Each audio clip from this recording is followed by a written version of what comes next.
Hello. ஒரு 20,000 ஸ்ட்ராட்டஜியை பற்றி பார்க்க போகிறோம்.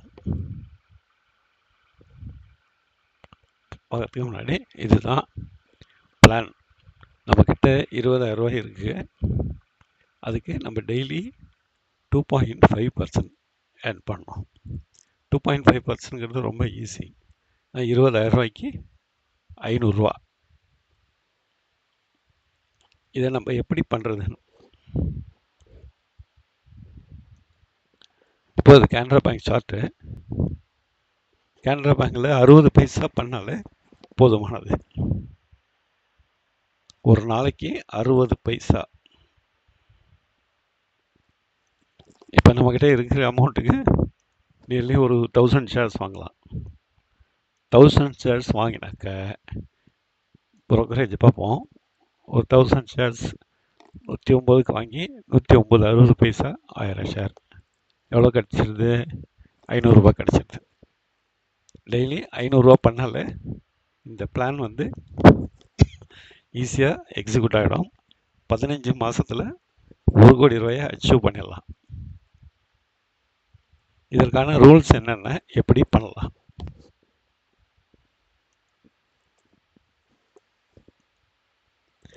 இதற்கான ரூல்ஸ் என்னென்னா, எந்த ஸ்டாக் வேணால் எடுத்துக்கலாம். கேனரா பேங்க்னு கிடையாது, எந்த ஸ்டாக்காக இருந்தாலுமே ஃபஸ்ட்டு 15 மினிட்ஸ் கேண்டிலுக்கு மேலே, இது நேத்திய கேண்டில், நேத்திய சார்ட்.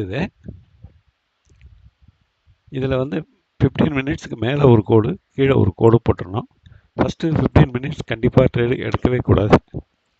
ஏன்னா ஒன்று வந்தால் ப்ராஃபிட் நிறையா வரும், இல்லை லாஸ் நிறையா வரும்.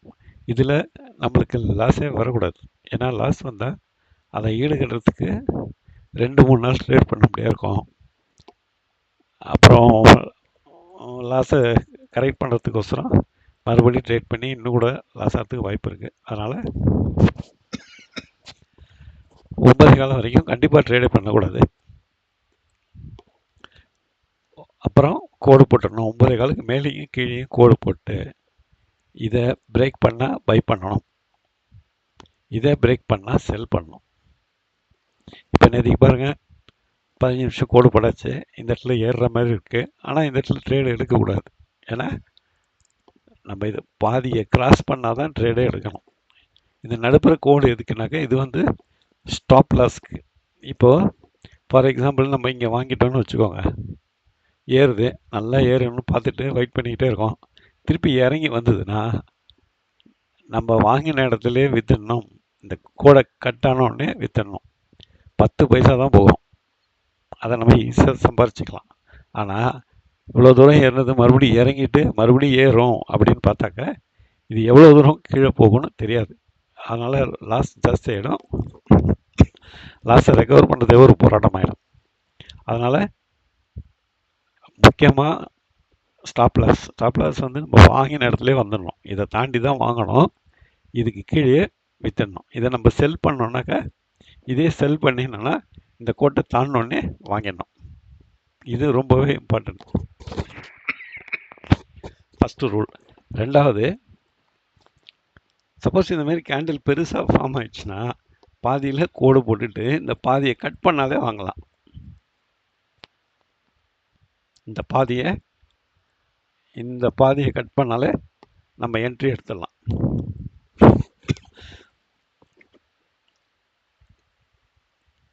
இப்போ நேற்றுக்கு எப்படி ட்ரேட் ஆகிருக்கும்?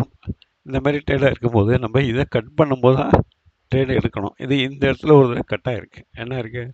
109.35 பைசாக்கு வாங்கியிருப்போம். அது என்னாச்சு? ஏறிட்டு திருப்பி கீழே வந்துட்டு ஸ்டாப் லாஸ் ஹிட்டு 10 பைசாக்கு.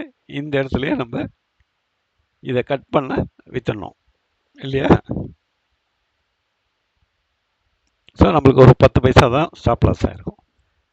இந்த கேண்டிலில் இது கட் ஆகும்போது நம்ம வாங்கியிருப்போம் ஆஸ் பர் த ரூல்ஸ். அதாவது ஒன்று இதை கட் பண்ணோன்னு வாங்கணும், இல்லை இதை கட் பண்ணோன்னு வாங்குறது கொஞ்சம் சேஃபு. சில பேர் இங்கேயே இது ஏறப்போகுது, இவ்வளோ தூரம் இறங்கிட்டு ஏறப்போகுதுன்னு இந்த இடத்துல வாங்கிட்டு திருப்பி இதே இடத்துல ஸ்டாப் லாஸ் போட்டுடணும். நம்ம இங்கே வாங்கினா கூட இந்த கோட்டை மறுபடியும் கட் பண்ணுதுன்னா வெளியே வந்துடணும். ஏன்னா 10 பைசா 3 தடவை நம்ம லாஸ் ஆனால் கூட ஒரு கேண்டிலில் 1 ரூபா எடுத்துடலாம். ஸோ இப்போ இதை கட் பண்ணோன்னு அடிச்சுட்டு நம்ம டார்கெட் முடிஞ்சோன்னா வந்துடணும். எந்த ட்ரேடு எடுத்தாலும் அந்த 15 நிமிஷம் கேண்டிலில் வெளியே வந்துடணும். இப்போ இந்த இடத்துல ட்ரேட் எடுத்திருப்போம், 40 பைசா 45 பைசாக்கு ட்ரேட் எடுத்திருந்தா இந்த கேண்டில் முடியும் போது 110 ரூபா 45 பைசாக்கு வந்திருக்கணும். ₹1 கிடச்சது போதும். இந்த ரெண்டு இடத்துல 10 பைசா ஸ்டாப் லாஸ் ஹிட் ஆனால் கூட நம்மளுக்கு டார்கெட் வந்து அச்சீவ் ஆகிடும். இதில் மெயினாக ஸ்டாப் லாஸ் வந்து ரொம்பவே முக்கியம். ஃபஸ்ட்டு 9:15க்கு ட்ரேடு எடுக்கக்கூடாது. 9:15 முடிஞ்ச அப்புறம் தான் ட்ரேடு எடுக்கணும். ரெண்டாவது ரூல்ஸு, ஸ்டாப் லாஸ் நம்ம வாங்கின இடத்துலேயே வெளியே வந்துடணும். கூடுமான வரைக்கும் வாங்கின இடம்னா நம்ம இந்த கோடை பிரேக் அவுட் ஆனோன்னு தான் வாங்குவோம். திருப்பி இந்த கோடை கட்டார மாதிரி இருந்தால் உடனே வெளியே வந்துடணும். உடனே வெளியே வந்து மார்க்கெட் ரேட் போட கூட 10 பைசா தான் போகும். அதை மெயினாக அது எவ்வளோ தூரம் இறங்கினாலும் ஏறும்ன்ற ஒரு நம்பிக்கையோடு உட்காந்துருக்கூடாது. இப்போ இதே நேத்திய கேண்டில் பாருங்கள். நேத்திய கேண்டிலில் இதுதான் 15 நிமிஷம் கேண்டில். இது இவ்வளோ தான் இருக்குது கோடு. இங்கே ஒரு கோடு, இங்கே ஒரு கோடு போட்டாச்சு. இதை கட் ஆனோன்னா ஸ்ட்ரைட்டாகவே ₹1 கிடச்சிருச்சு. அதோட ட்ரேடை க்ளோஸ் பண்ணிவிட்டு போயிடணும். அதேமாதிரி ஒரு நாளும் அந்த 15 நிமிஷம் கேண்டில் பார்த்தாக்க இதை பாருங்கள். இது ஃபஸ்ட்டு கேண்டில். இதுக்கும் கோடு போட்டிங்க. இதை கட் ஆனோன்னா 60 பைசா உங்கள் டார்கெட் அச்சீவ் ஆகிடும்.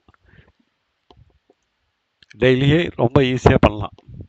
இதில் ஃபஸ்ட்டு ரூல் 15 நிமிஷம் ஃபஸ்ட்டு 15 மினிட்ஸ் பண்ணக்கூடாது. ரெண்டாவது, ஸ்டாப் லாஸ் ரொம்பவே முக்கியம். வாங்கின இடத்துல இது பண்ணிடணும். மூணாவது, ஓவர் ட்ரேட் பண்ணக்கூடாது. அதாவது நம்மளோட டார்கெட் முடிஞ்சிடுச்சுன்னா மேட்ரு முடிஞ்சிடுச்சுன்னு போயிடணும். சும்மா உட்காந்துக்கிட்டு போக வர பச்சை கேண்டலுக்கு பை, ரெட் கேண்டலுக்கு செல்லுன்னு பண்ணியிருந்தா கடைசியில் எண்ட் ஆஃப் த டே லாஸில் முடிஞ்சிடும். இந்த பிளானை எக்ஸிக்யூட் பண்ணுறதுக்கு லாஸ்லேயே முடியக்கூடாது.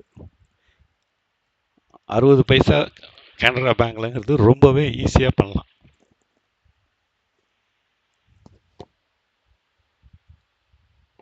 இதை வந்து ஒரு வாரம் ட்ரை பண்ணி பாருங்கள்.